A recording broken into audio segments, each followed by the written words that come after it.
সম্মানিত viewers, টিপহালদার IT বাড়ি চ্যানেলে আপনাদের স্বাগত জানাচ্ছি। বর্তমান সময়ে অনেকের একটি প্রশ্ন আছে যে আমি কোন ব্যাংকে আমার অ্যাকাউন্ট খুলব।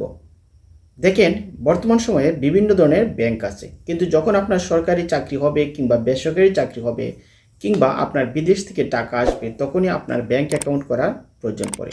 আর এই ব্যাংক অ্যাকাউন্ট খুলতে গিয়ে আমরা প্রশ্ন করি কোন ব্যাংকে অ্যাকাউন্ট করলে আমার ভালো হবে এবং কোন ব্যাংকটি আমার জন্য নিরাপদ। সেই হিসাব করলে বাংলাদেশের বিভিন্ন ব্যাংকের মধ্যে আমি একটি ব্যাংকের কথা বলবো, যে ব্যাংকটি আপনি পছন্দ করে দেখতে পারেন। যেমন পূবালী ব্যাংকের কথা যদি চিন্তা করেন, তাহলে সেই ব্যাংকের পেইড আপ ক্যাপিটাল অনেক ভালো এবং এই ব্যাংকে আপনি টাকা রাখতে পারবেন নিরাপদে। এবং এই ব্যাংকের পাই ব্যাংকিং অ্যাপের মাধ্যমে আপনি সহজেই আপনার ঘরে বসে ব্যালেন্স দেখতে পারবেন এবং আপনার টাকা যে কোনো একজনকে পাঠিয়ে দিতে পারবেন খুব দ্রুততার সময়ের মধ্যেই। এক্ষেত্রে আপনি এনপিএসবি সহজেই ফ্রি কোর্সে পাঠাতে পারবেন টাকা, আবার বিএফটিও করতে পারবেন। এবং আপনার যদি অ্যাকাউন্টে টাকা থাকে, তাহলে সেই টাকা থেকে আপনি বিদ্যুতের মিটার রিচার্জ করতে পারবেন, বিভিন্ন ধরনের বিল পে করতে পারবেন। আবার এই টাকা থেকে আপনি টাকা বিকাশে নিতে পারবেন, মোবাইল রিচার্জ করতে পারবেন।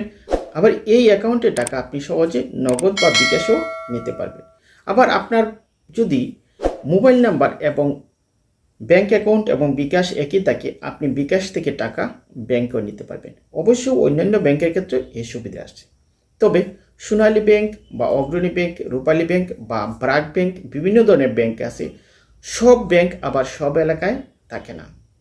কাজেই আপনি যে এলাকায় বসবাস করেন সেই এলাকায় যে ব্যাংকটি আছে এবং সেই ব্যাংকের বাস্তবতা বিচার করে আপনি আপনার অ্যাকাউন্ট খুলতে পারেন।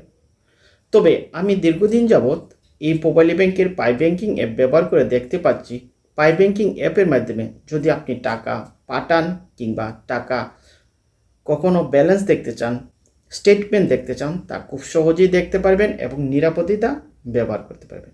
আবার আপনি একটি অ্যাকাউন্ট করলেন একটি ব্যাংকে, যে ব্যাংকে আপনি চেক দেওয়ার পর টাকা দিতে পারল না, আবার ব্যাংকে টাকা জমা হওয়ার পর আপনি ইচ্ছা করলেই সেই টাকাটি তুলতে পারছেন না, সেই রকম ব্যাংকে আবার অ্যাকাউন্ট করেও আমরা অনেক সময় নিশ্চয়তায় থাকতে পারি না। কাজেই সব দিক বিচার করলে দেখা যায় বর্তমান সময়ে পূবালী ব্যাংক গ্রামের কাছাকাছি শহরে চলে গেছে এবং তার এটিএম বুথ আছে এবং সিআরএম মেশিনের মাধ্যমে আপনি চাইলেই টাকা সহজে নিজেই জমা দিতে পারবেন, উত্তোলন করতে পারবেন। আবার আপনার পাই ব্যাংকিং অ্যাপসের মাধ্যমে আপনি এনপিএসবির মাধ্যমে টাকা পাঠাতে পারেন ফ্রি খরচে। এমনকি আরটিজিএস করতে পারেন কিংবা বিইএফটিএন করতে পারেন, যা অন্য সকল ব্যাংকের ক্ষেত্রে এই সুবিধা থাকে না। আবার ব্র্যাক ব্যাংক অনেক ভালো একটি অ্যাপস নিয়ে আসছে, আস্থা। এই ব্র্যাক ব্যাংকের মাধ্যমে আপনি লেনদেন করতে পারবেন সহজে, কিন্তু ব্র্যাক ব্যাংক আপনার আশেপাশে শহরে নাও থাকতে পারে। কাজেই দূরবর্তী কোনো ব্যাংকের সাথে কেউ ট্রানজ্যাকশন করতে চায় না। সেই হিসাব করলে দেখা যায় পূবালী ব্যাংক অনেক সেরা।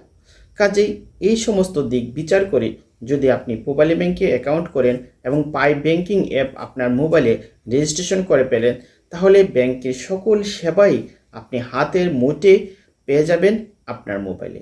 এই দিক বিবেচনা করলে আমি বলতে পারি পূবালী ব্যাংক বর্তমানে অ্যাকাউন্ট খোলার জন্য অনেক ভালো এবং আপনি নিরাপদ সার্ভিস বুক করতে পারবেন। তাহলে প্রিয় ভিউয়ার্স, আজকে ভিডিওটি এখানে। তারপরে যদি আপনাদের কোনো প্রশ্ন থাকে কিংবা কোনো কিছু জানার থাকে, অবশ্যই আমার ভিডিওর কমেন্টে জানাবেন। আর ভালো লাগলে আমার ভিডিওটি শেয়ার করবেন। ধন্যবাদ সবাইকে, দেখা হবে নেক্সট ভিডিওতে।